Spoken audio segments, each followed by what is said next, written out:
souvenir et pour rendre hommage à ton arrière-grand-père, André Leduc. C'est ici, dans ce hangar, que le drame est arrivé. Le 5 juillet 1944, Rémilly n'était pas encore libéré.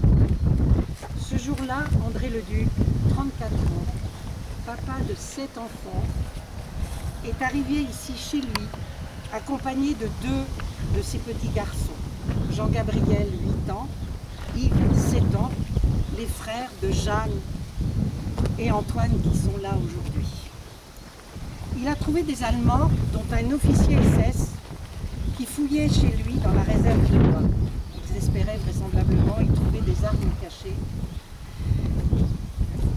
Ou peut-être était-ce un prétexte. À l'interrogation de ton arrière-grand-père, l'officier a tiré et l'a abattu parce qu'il avait, avec d'autres habitants, protégé et ravitaillé 12 aviateurs et parachutistes anglais et américains. Madame Ropiquet, fille de l'instituteur, dans la maison voisine, que je te montrerai tout à l'heure, a entendu les coups de feu.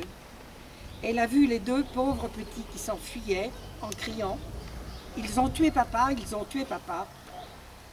N'y va pas, et donc ils couraient retrouver leur maman, ils habitaient au bout de la rue. N'y va pas, ils vont te tuer aussi, lui ont-ils dit. Voilà où peut mener la haine entre les hommes lorsque cette haine est cultivée par des dirigeants qui ont perdu la raison.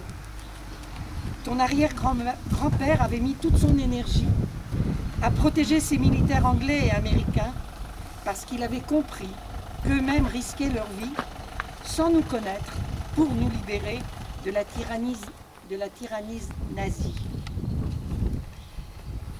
Souvenons-nous de son sacrifice, recueillons-nous et interrogeons-nous. Et nous, l'aurions-nous fait?